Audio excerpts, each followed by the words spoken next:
So it's not enabling, like, it's not allowing me to enable chat options for non-MS team members. I'm trying to do it. However, you can ask your doubts on the WhatsApp if you want. I've enabled the chat option from my side.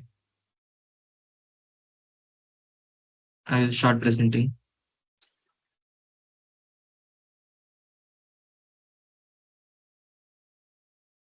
Okay. So what is radio astronomy? So today we are going to explore this field of radio astronomy. It is the part of astronomy where we study the universe using radio waves, basically. That is radio astronomy. And when we usually think of astronomy, we imagine optical images of stars, galaxies, etc., etc. But all that we know right now, it's all that we see using the visible light spectrum. Because obviously we can only observe the.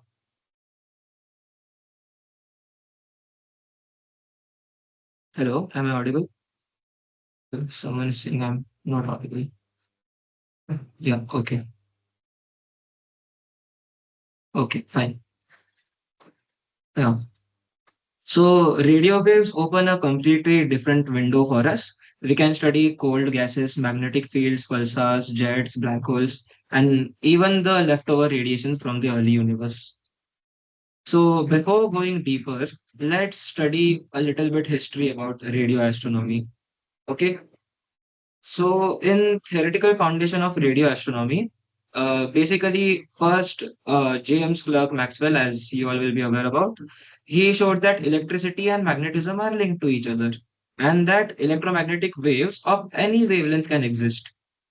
So this proved that even radio waves can exist in the nature, and several attempts were made to detect radio emissions from the sun, but they were failed due to the technical limitations of the instruments in that time. But finally, this guy, Karl Jansky, he observed the first astronomical radio source in the early 1930s. He was actually not even trying to do astronomy. He was working for a telephone company, you can say at that time, and he was studying radio noise for communication systems using a large directional antenna. And what he noticed was after around the time of a sidereal day, it would show a peak on the graph.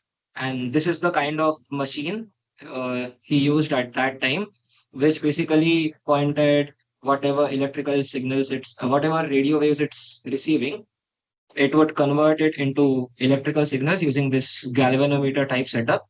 And then this pen over here, it would record the readings. So yeah, Jansky expected it to be the sun, but it was actually coming from the center of Milky Way. The center of the Milky Way has an active galactic nuclei, which is a beautiful, you can say, radio wave emitter. Yeah, and what are radio waves? Radio waves are a type of electromagnetic radiation, obviously. They are just having long wavelengths and low frequencies. So these are some details of the radio waves. As you can see, wavelength from 1 millimeter to over 100 kilometers, frequency 3 kilohertz to 300 gigahertz, velocity speed of light. And they are low energy level, non-ionizing radiation. They do not cause any harm to our human DNA. Now, why do we need to study radio waves? So, first of all, radio wave completes the multi-wavelength picture. It is important for us to study electromagnetic radiations from all wavelengths. So, it basically kind of completes the thing that we are observing the universe in different kind of electromagnetic radiations, and radio waves is also one of the electromagnetic radiation. So, it's important for us to get a complete picture of the universe. And as you can see over here, this is how you see the Milky Way galaxy in X-ray. This is how you see it in UV. This invisible. This is how you see it in infrared, and this is how you see it in radio. Okay.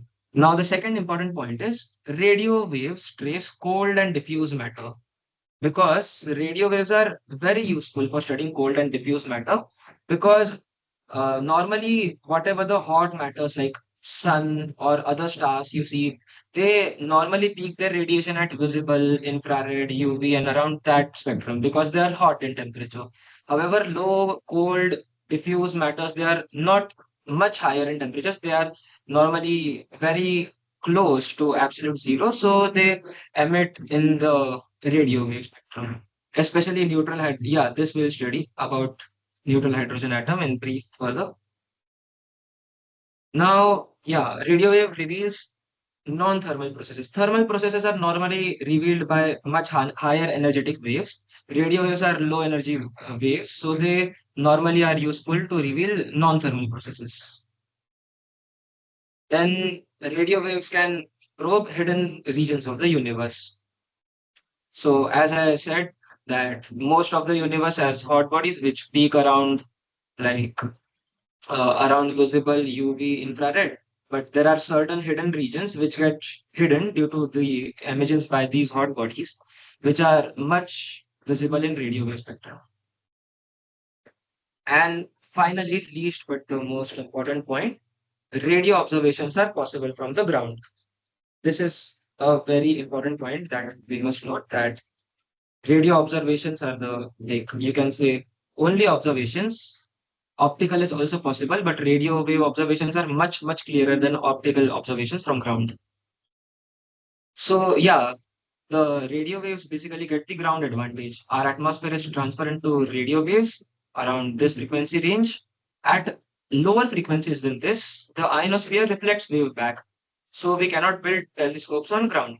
And at higher frequencies than this, water vapor absorbs the waves. So we need to build in dry and high altitude sites, example, Alma. This is just slightly higher frequencies. Much higher frequencies obviously cannot be observed inside the atmosphere of the Earth. Yeah. Here, as you can see, a short part of the visible spectrum reaches our Earth's surface, and this huge part of the radio spectrum reaches the Earth's surface.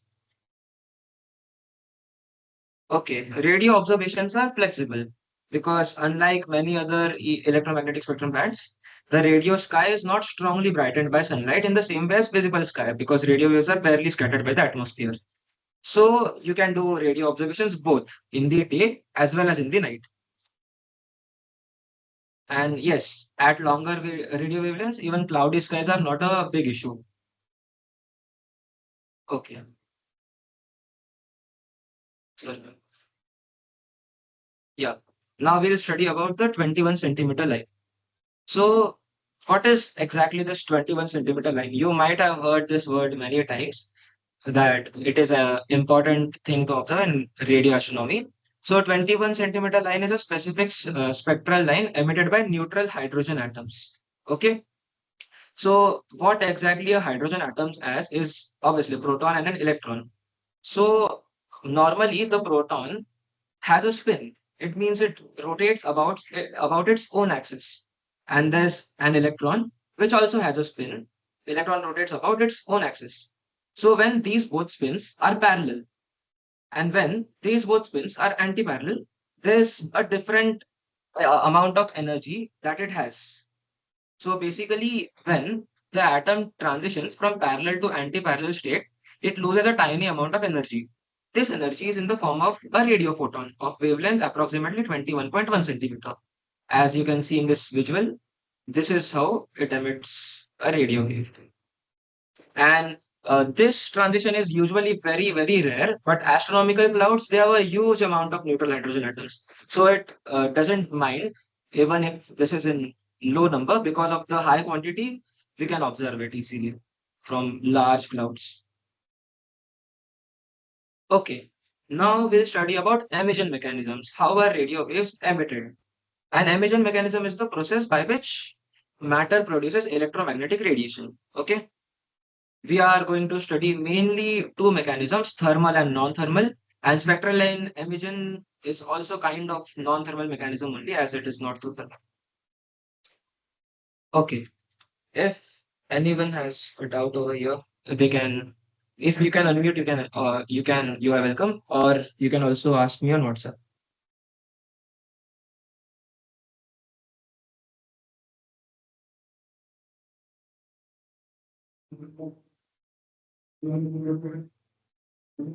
No, I mean 21 centimeter line is an emission. See, anybody will study about that any thermal body emits all sorts of radiation.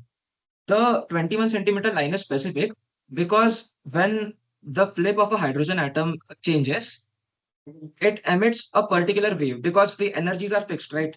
The same spin and a parallel and anti-parallel spin, they have a fixed amount of energy, right? Ground state energy, we can call them. Not ground state, actually, their state energy, whatever state they are in, parallel state and anti-parallel state. The gap between them is a fixed energy gap. And when they change, they specifically emit the 21.1 centimeter line. This emission can also be we can also get it through thermal emissions, but they'll be in like low intensity. We'll study about that later. Okay. I hope this solves it out. It is not the only source, but it is a major source.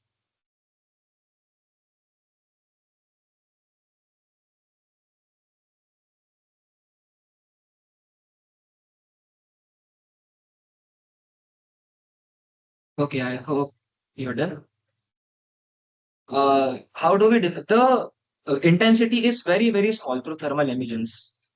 We'll study Planck's law now, and Planck's law tells us that how do we calculate the intensity of radiation? And the radiation intensity that we get through neutral hydrogen clouds is much, much higher than what we get through thermal emissions.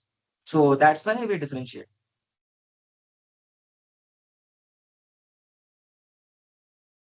Okay, we'll move on.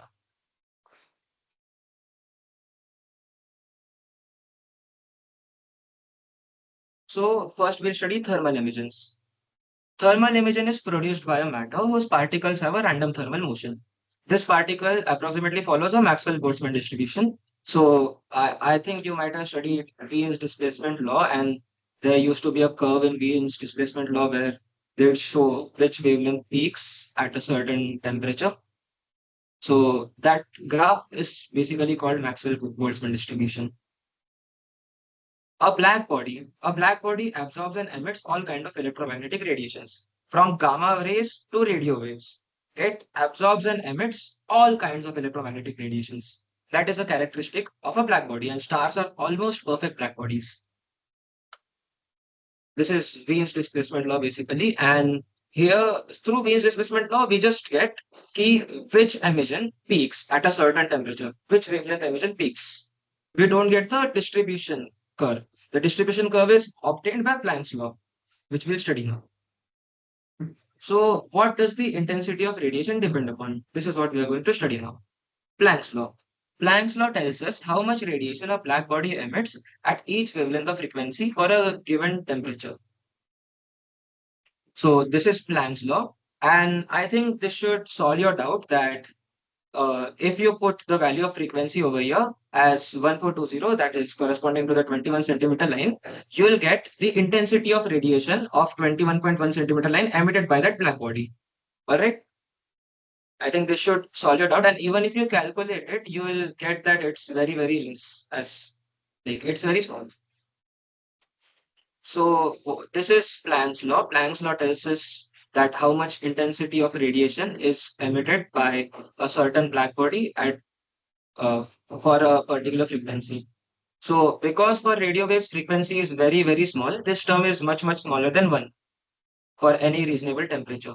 And using Taylor series exponential term, we can approximate this term to be kT upon h².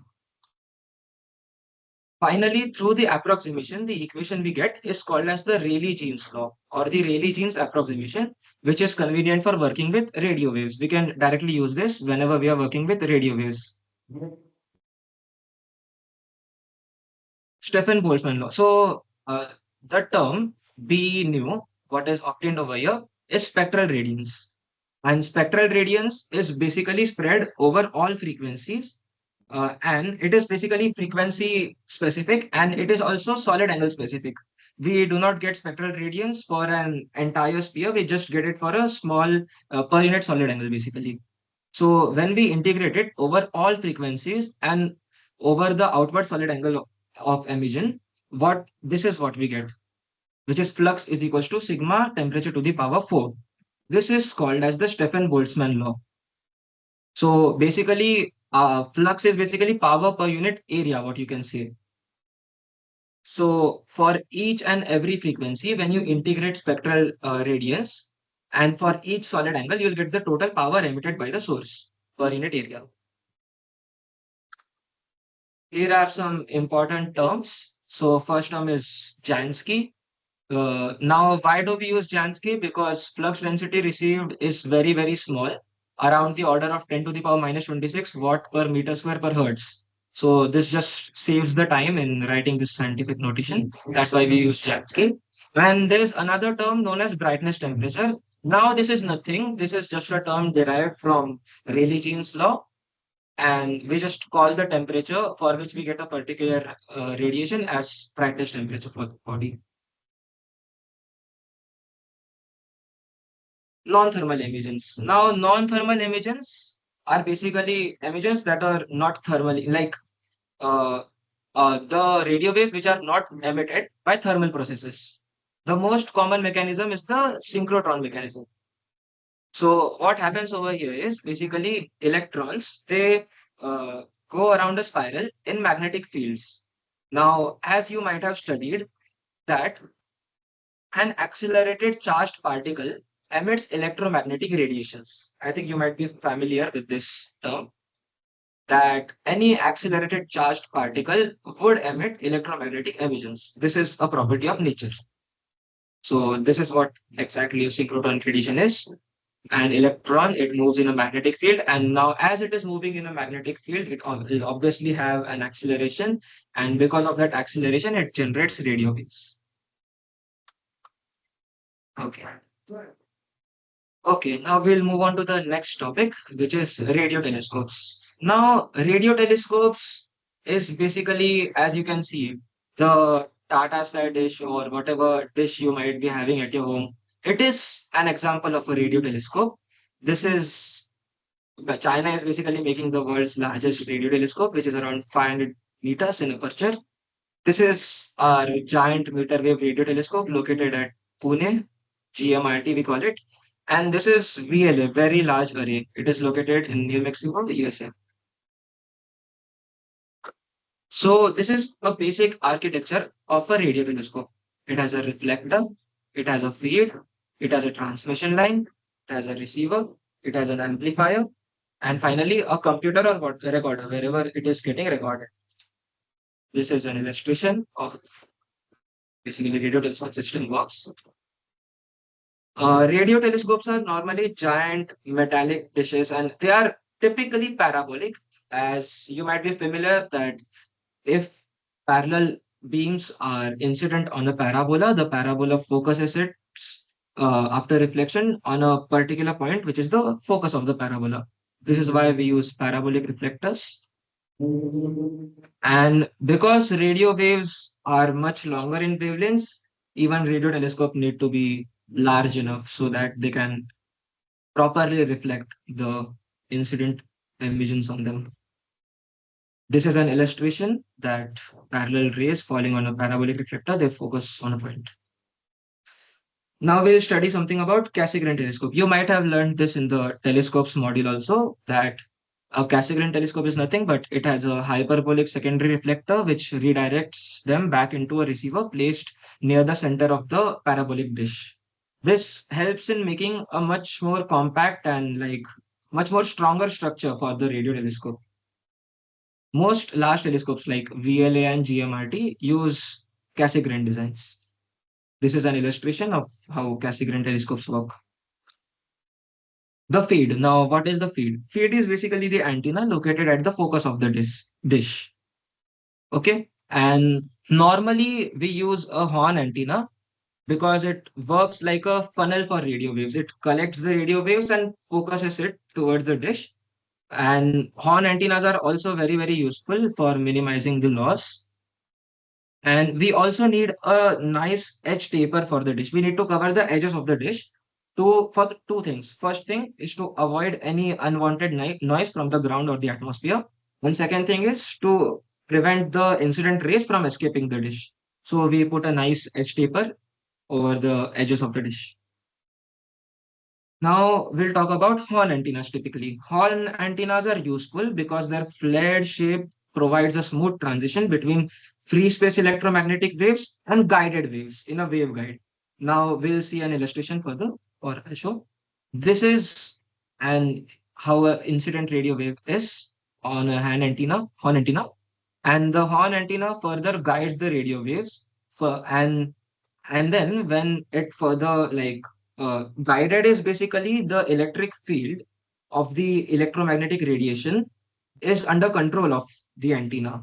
Now, the mechanism for this exactly, if you all are interested, you can ask on the group. I'll provide a good resource where you can learn more about this. But because of today's time constraint, we cannot discuss this. But this is a very interesting concept that the horn antenna's shape is typically designed in such a way that it converts EM waves into guided EM waves, which can further be easily converted into electromagnetic radiations. Electric signals. Electric signals. Okay. Do you all have any doubts up to this point?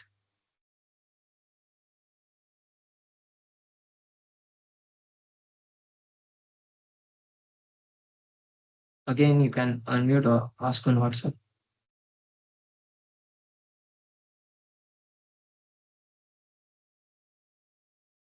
Okay, we'll move further.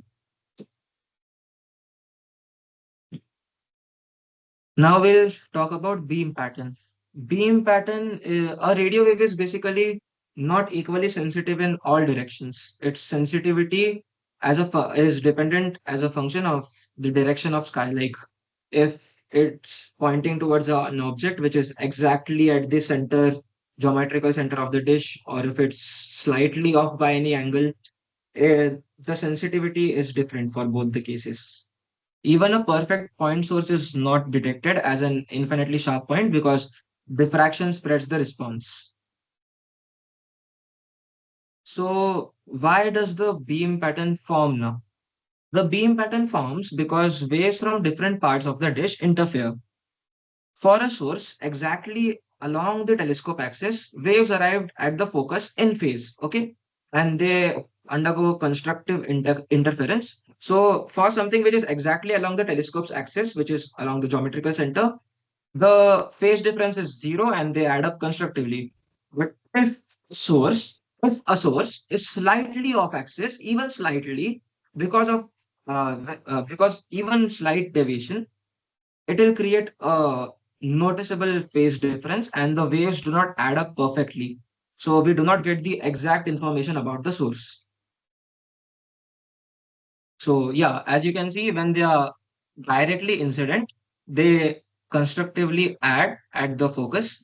But even if it is slightly off, there is a path difference delta S created over here. As you can see, for a parallel is basically it's far, far away. So we assume it to be parallel. And there's this small part difference, which again creates a phase difference between them. So they do not add up constructively at the focus. They might add destructively, or they might add at some certain phase difference. So yeah, whatever this is, diffraction pattern is called as Airy pattern first of all, and whatever it is proportional to L times theta. L is basically the length of this between two rays, and theta is basically what you get this angle for delta S. So further you calculate phase difference from this, and yeah, the width of the beam determines the telescope's angular resolution. So angular resolution, you might have heard of this term. Angular resolution is basically if there are two separate point sources, then what is the aperture diameter of the telescope we need so that I can see both of them as two different sources. If the theta, whatever the angular difference is between the two objects, is less than 1.22 times whatever wavelength I'm observing it divided by aperture diameter of the telescope. If it is less than that, then those two objects will not resolve as two different objects for me. I will see them as a single object. And this is because of diffraction, what we say. Okay, here is a graph that you can see. When theta is exactly zero, the sensitivity is maximum, which is 1. And as the angle gets slightly off, as you can see 0.02 and further, you'll get very low sensitivity in those regions. Now, this depends upon the length of the telescope also,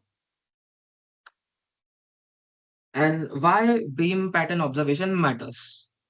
Now, this matters because a radio telescope has a directional response. It is most sensitive along the pointing direction, but not completely insensitive everywhere also, everywhere else. So, if a point source appears as a finite beam shaped response, then the radio image is basically uh, affected by the telescope beam, which is why we should observe this. And yeah, if two sources are closer than the beam, then the width may appear as one source. This is what I uh, basically explained to you right now. Now, there are some certain terms which we'll explain. A radio telescope is not equally sensitive in all directions, as we saw right now. And even if source is perfect point source, the telescope detects it as a finite pattern because of diffraction. So it won't even detect a single perfect point source. It will detect it as a finite pattern of diffraction. The central strong response is called the main beam. The response which is along the principal axis, it is called the main beam, while the weaker responses away from the center are called as side lobes. So basically, this is called the main beam, and these weaker responses they are called the side lobes. Okay, now we'll define some noise correcting methods. So first is surface accuracy. A real dish is never perfectly smooth. It has small bumps and dips described by an RMS surface error. It is a function which we are not going to go deeper into how it is determined. Now, because the wave reflects from the surface, a height error, like a height error is produced because of because the surface is not even. So if this error becomes a significant fraction, there's a path error now, if you understand, due to the bumps, there will be some path difference created. And if this path difference becomes significant to the wavelength of whatever wave we are observing, then we can not say that they are adding up coherently or whatever observation we are getting is correct because there's much larger error generated than whatever information we are getting from the radio waves. So this is why we should make it surface accurate. Even a small bump or something can result in like it will spoil the experiment, whatever it's conducting. Now, noise. Radio telescopes detect extremely weak signals from astronomical sources because there is almost no noise from the source to the surface of the Earth. That's why it's able to reach the surface without any diffraction or stuttering occurring. It has some noise, but it is very, very less, not much.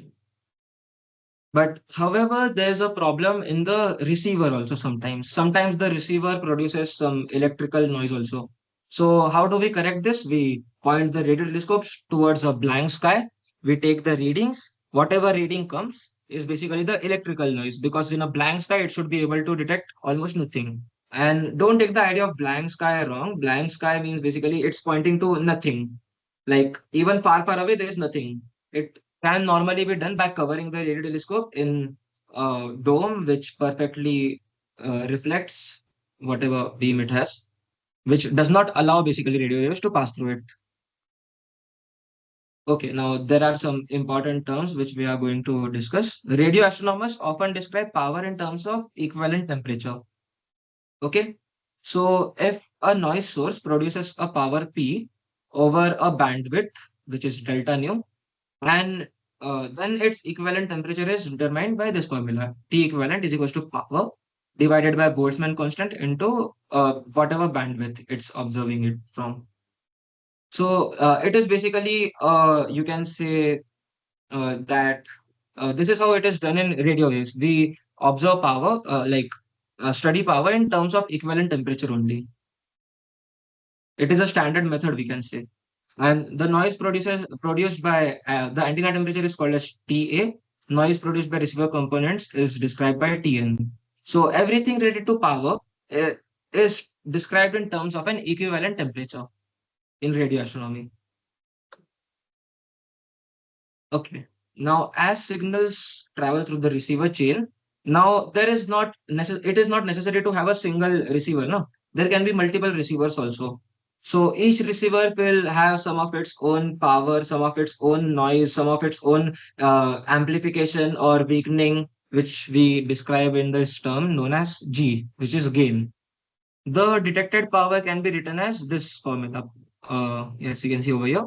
And for multiple receiver stages, we can further create a total noise formula where Tn1 is noise produced by first, Tn2 by G1. Because there's a gain. Because of this gain, the power will directly be changed. And because the power changes, we have to add this gain term in every step further. Suppose there was power P1 in first one when it gives gain G, then power G into P1 will go in second transmitter, sorry, receiver.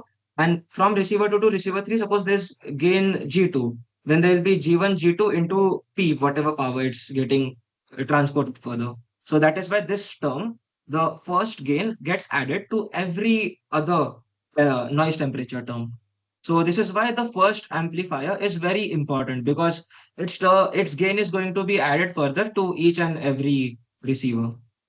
This is why whenever the first receiver is normally made good, which will give minimum noise, this is normally the case because the first receiver matters a lot over here. Now, what are on source and off source? On source is basically telescope pointed at astronomical object, and off source is basically a telescope pointed at a nearby blank sky. So, because the receiver always produces noise, we calculate off source, we see what the noise is, and then when we see on source, we'll subtract the noise to get a somewhat perfect image of something. Now, this is the radiometer equation. Radiometer equation is basically used so that we can have a better idea on how accurate our information is. So the radiometer equation depends on first of on Pn, which is the power noise actually, the power due to noise. Then delta T is the integration time. It's the amount of time we are observing a source for. And nu, delta nu is the bandwidth at which we are observing the source. So what the radiometer equation tells us is sigma is uncertainty, uncertainty in the data that we get. It it can be improved, uncertainty can be decreased. First one, if we increase the integration time, basically the time we are observing, because it's pretty obvious that if we observe something for a longer time, we'll get a more accurate image of it. Then increasing the bandwidth, if you observe a particular thing in different bandwidths in a much higher broader spectrum, you can say, you'll get more and more accurate information about it. And third is by reducing the system power noise. If the system power noise can be reduced, it will be the best thing, because reducing the system power noise is basically you don't even have to worry about blank sky measurements. Then you will not get any inbuilt system noise, which is very good. But obviously, we're humans, we make some errors. It's nothing can be made perfect. If you want to know more about radio telescopes and radiometer, you can scan this QR. It will redirect you to a page which gives beautiful information about radio telescopes and radiometer. Okay. Now, further moving on to interferometry. Actually, one of you had asked something on the WhatsApp. I'll answer that quickly because we have just ended the topic.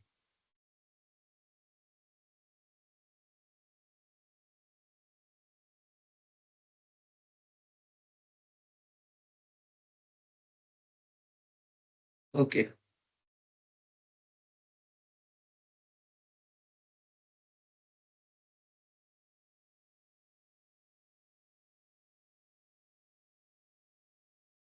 Uh, I did not exactly understand. Just a minute. What you're about to say. Radio silent zone in the sense you mean zones which do not. What do you exactly mean by radio silent zones? That zones which do not emit radio waves or zones where radio waves are not allowed to like pass through or something?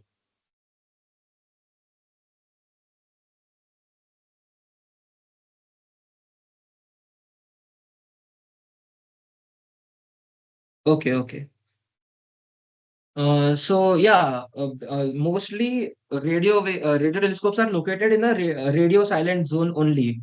And if you happen to visit the GMRT at Pune, they won't even allow to turn your normal mobile phones on over there. If you turn your mobile phones on over there, a buzzer will start ringing and they'll find you out and ask you to switch off your phone, or they may even confiscate. So don't try to like enter such government or something organization which has a radio telescope like line, and don't operate your mobile phones over there.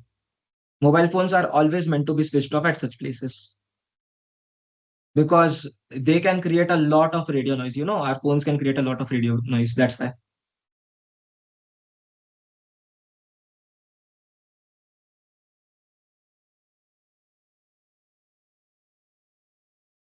So yeah, mainly that is not much of an issue.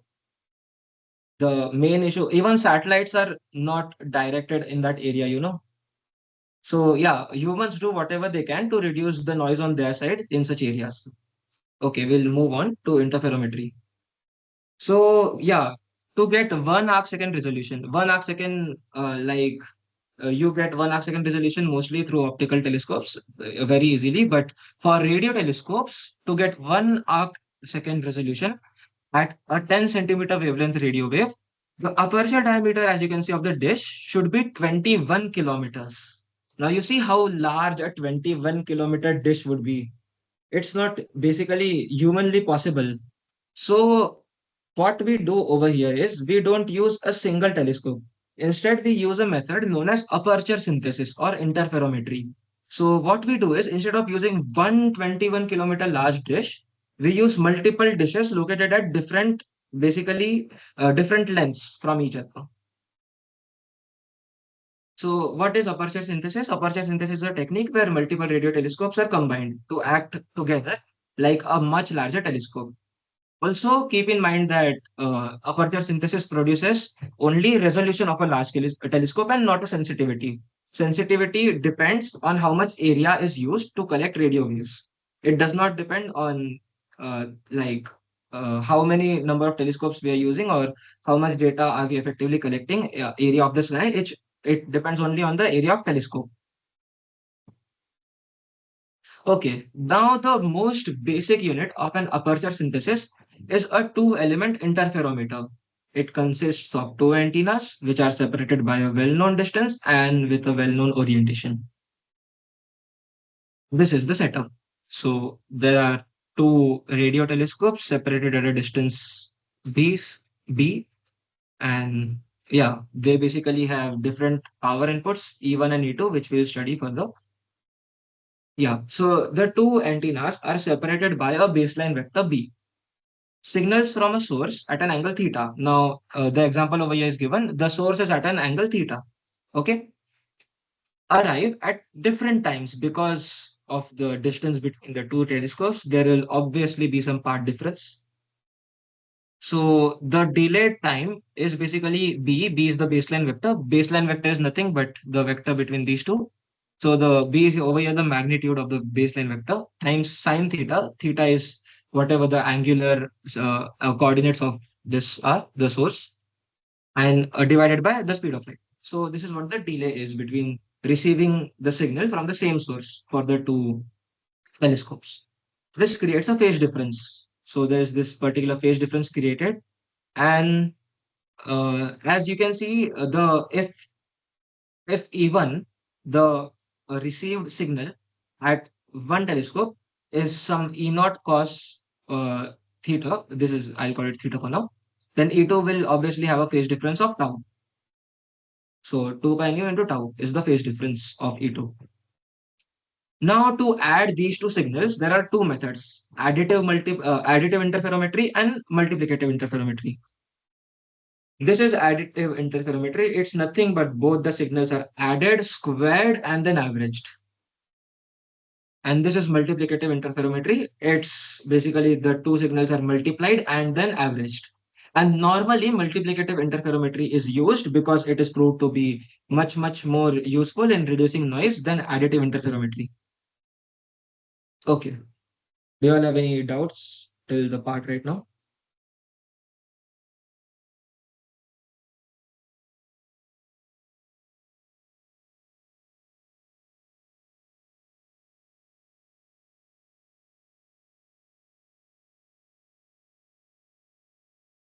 Okay, we'll move on further then. So this two-element interferometer, you might have observed till now that it's extremely similar to Young's double slit experiment. So yeah, consider the Young's double slit experiment where light is emitted from the slits and a form of fringe pattern is formed on the screen, right? Now, what is happening over here is imagine that there was a complete light source located at the screen. Like the screen itself is a uniform emitter of light source.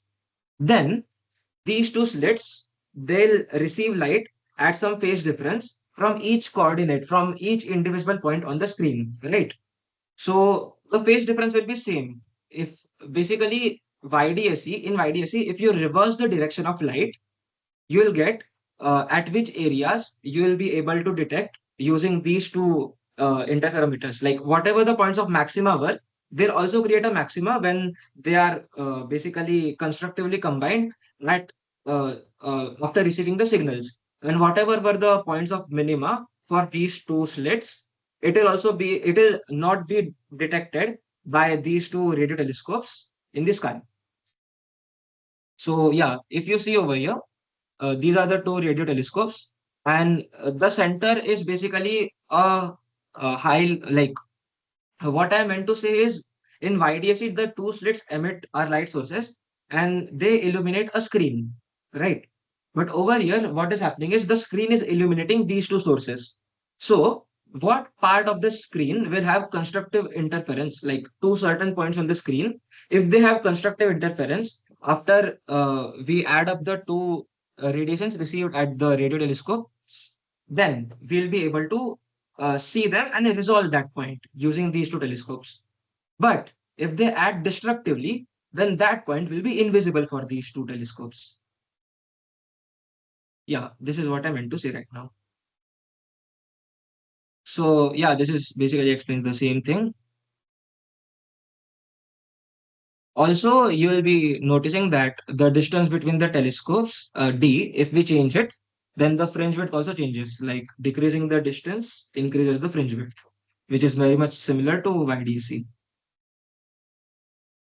And okay, the UV coordinates now. Now, if you all see over here, this image plane is basically determined by a function t of x comma y, where x and y are the coordinates of this image. They are normally in angles, and this u and v, they are coordinates of the baseline vector. How is the baseline vector determined?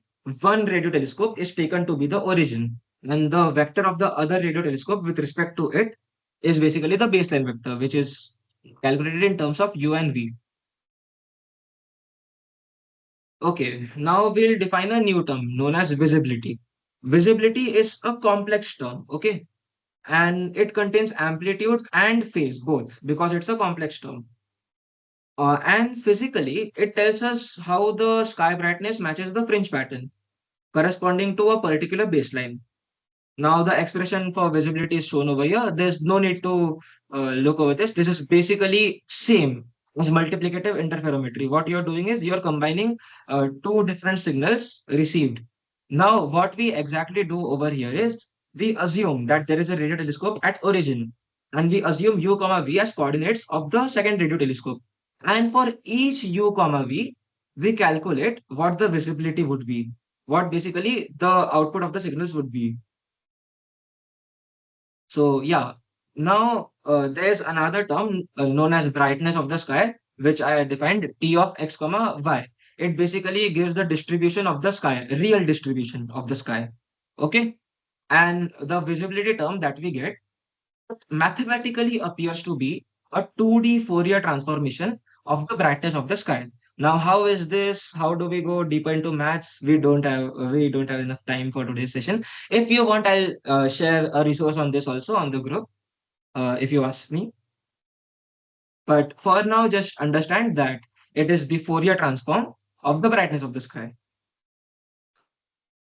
Now, yeah, a delta function is basically a point source. A point source is basically after Fourier transform, you will get it as constant. And it is true also for amplitude will be constant for a point source. Visibility is amplitude. For an elliptical Gaussian, you will get elliptical Gaussian only. Yeah. Then there's uniform disk, which you get as a Bessel function. And this is an image of VLA antennas. This is what you will get its output at. It's after, it's basically transforming a real sky into what signals we get. This is basically how the signals are transferred further, electrical signals. Now, yeah, Gaussian is basically a surface which has maximum brightness on the center and its brightness gradually decreases as it goes towards the edge. So a centered Gaussian would also have a Gaussian type amplitude. And because it is centered, its phase will be constant. Because obviously there will be no phase difference that is received on the two different antennas. But if it is offset, then both will receive the light at different phases. And as you can see, there is some phase. Now, this is a way to plot the phase. There's also tricks to decode this phase into what actual angular phase would be between the two rays of light that reach the telescope. But this is how we visually represent the amplitude and phase. Yeah, so summarizing it, what three main terms we have seen.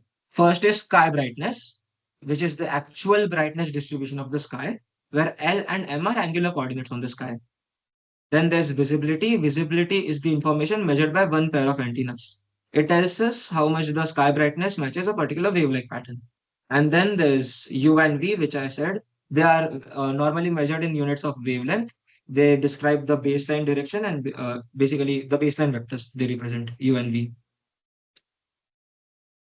Now, why Fourier transform? Fourier transform is not something that we actually chose. It is how actually the signals are converted electrically in the radio telescope. So it just happens to be that it is a Fourier transform. There's obviously you can go into much more mathematics and physics, but yeah, because of time constraint, I cannot exactly say that why is it exactly getting Fourier transformed. But it happens that so basically what we get as electrical signals is a Fourier transformation of the actual sky. And what we need to do to look at the actual sky is to inverse Fourier transform this whatever visibility data we get. This is how we actually generate images. Okay, for till now we were studying two element interferometers. Now we will be studying n element, which is basically n number of telescopes. So for an interferometer with n telescopes, there are a total number of n into n minus 1 by two baselines possible. Baseline distance between two telescopes. For two telescope, it was one. It was one in magnitude. If we consider direction, then this term will be multiplied by two. This we are talking about the magnitude of baseline. So yeah, basically what we see is each baseline has its own fringe pattern. Each baseline will divide the sky into its own fringes. And when we finally superimpose all the fringe patterns that we get all together, we get a beautiful image, which basically tells us that which spots of the sky will be determined exactly and which spots of the sky will not be determined by the group of radio telescopes that we have. So yeah, before moving on, now we had defined two terms, brightness and visibility over there. There is a term similar to visibility over here, which is called the sampling function. Sampling, now see, because we have fixed number of UV points, we can only observe at fixed number of places, right? Because there were two telescopes, then the UV value got fixed. What we studied was for different UV values, how the distribution of sky will be for us. Okay. But now for an element, what we are studying is after fixing UV values between certain telescopes, how will we be able to view the sky? Okay. So because we have fixed UV values now, we need to define a function known as the sampling function. What the sampling function is, whatever UV values are possible will be multiply will for them sampling function will be 1. And whatever UV values are impossible to generate, for them sampling function will be 0. So what we do is we basically sample this guy, and yeah, Fourier transform of this uh, sampling function again gives us the point spread function or dirty beam. This we'll talk about later. So yeah, what sampling function is, a radio interferometer cannot measure every point in plane. So each pair of antennas measures only certain points depending on the baseline what they have. So whatever observed visibility we have for a pair is basically the sampling function times the true visibility. Now, don't get that this baseline vector will be fixed for a pair, okay? Because if we are viewing a particular source in the sky, the source will rotate. As the source rotates, the plane of the source will change. And the plane we have for the radio telescopes on ground is actually parallel to whatever we have for the source. So this baseline vector will also angularly change as the as Earth rotates and as the source moves across the sky. The baseline vectors will also change for a certain pair. Okay, and yes, the point spread function. The point spread function basically tells us how a perfect point source would appear in the final radio image. So see, if I have two antennas, I have two possible baseline vectors. One is in the positive direction and one is negative. Okay. N into n minus 1 by 2, the formula you remember. That was for magnitudes. We can have positive and negative direction because baseline vector purely depends upon which radio telescope are you taking as origin. Okay. So we can have two vectors, and this is how you view the sky. So if there is an object in this white light, then it will be detected by the radio telescopes with full intensity.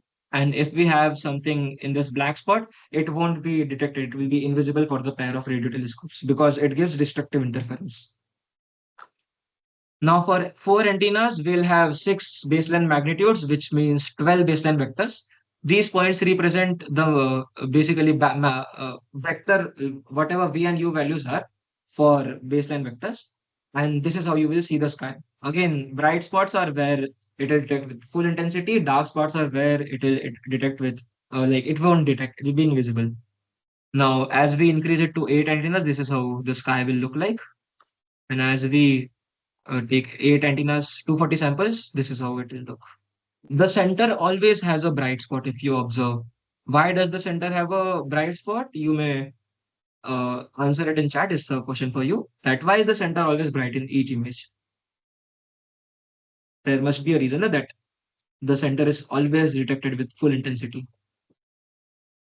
To know more about this N element interferometer, you can scan this website. This website also has a beautiful illustration where you can yourself, like you can yourself place radio telescopes and see for different astronomical objects how will it look if I observe it with n number of telescopes in such configuration. It gives you the freedom to choose the number of telescopes, and it gives you the freedom to choose the distance between them also. So yeah, you'll pretty much enjoy observing. Okay, doubt break. I know this was a pretty complicated session, so you're free to ask doubts. Interferometry is a very interesting topic in general. And it's also as interesting it gets, it starts getting complicated.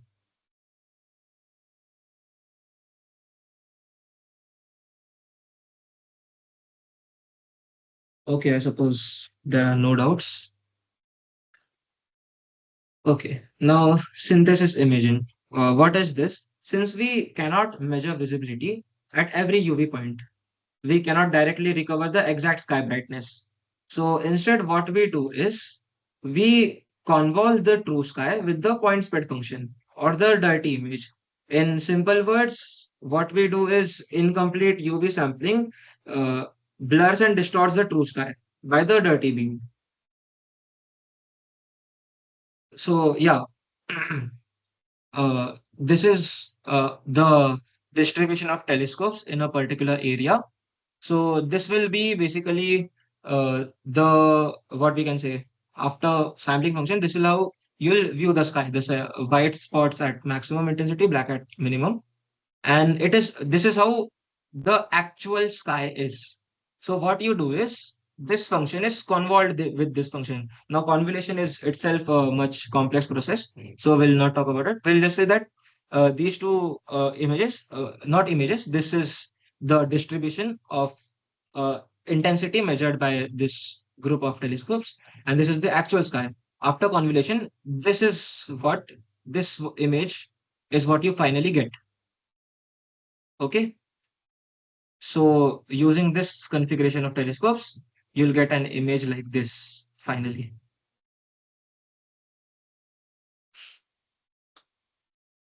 For this is the actual image and this is what you'll get.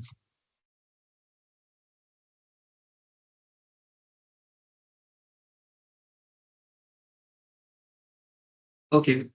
Yeah, we'll end this and then get further. To get the true brightness of the sky, one needs to deconvolve the PSA from the dirty image. Basically, there are certain techniques that we further use to deconvolve images, or we can say refine, you can say in easy language, to refine images or get whatever missed parts we have using some certain algorithms.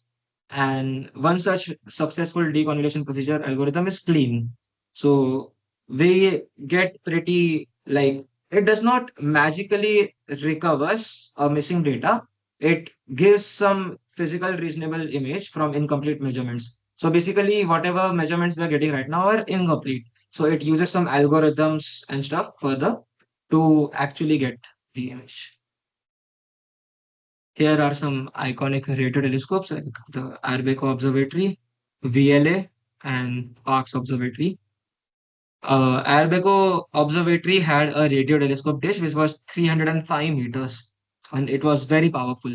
But now China is currently breaking records and China is trying to make a 500-meter radio telescope, as I mentioned. It will be the world's largest radio telescope so far built. Yeah, here are some discoveries that you can read. And one of you had asked to me to explain what the offset Gaussian is. So I'll go back to it. Okay, I'll share these slides anyways. You can have a look through this interesting information. Yeah. Okay. So see, I think you understood what Gaussian is. Gaussian is basically a source which gradually decreases its brightness from the center, moving on to its edges. Okay.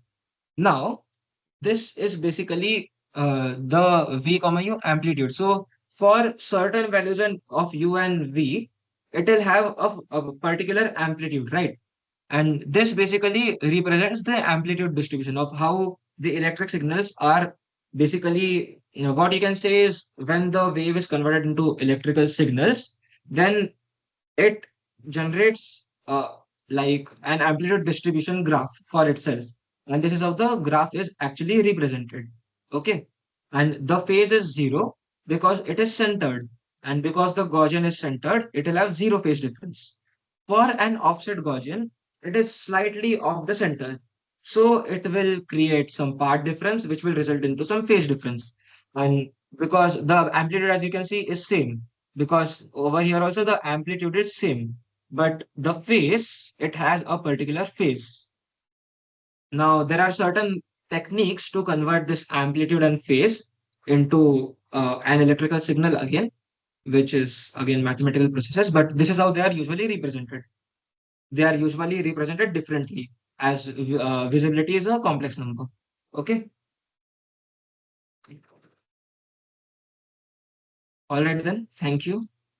That was my time. If you have any other further doubts or want to know some more interesting information, you're always welcome. You can message me or message on the group. And I'll be sharing an assignment, which I think you are familiar with because for other modules also some assignments are shared. So yeah, similarly, even for this module, an assignment will be shared and you're expected to attempt it. There are pretty interesting computational and theoretical both questions. And yeah, I hope you like this session. And even if I have generated, like, even if some interest in radio astronomy, I'd be happy. All right. Thank you. That was my time. If you have any doubts, you can still ask on the WhatsApp group. I'll be there for 5 to 6 minutes.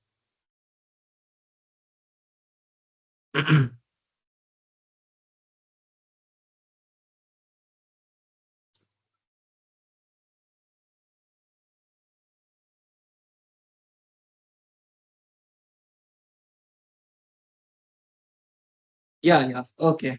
I'll share for the horn antenna and okay, fine. I'll share them all.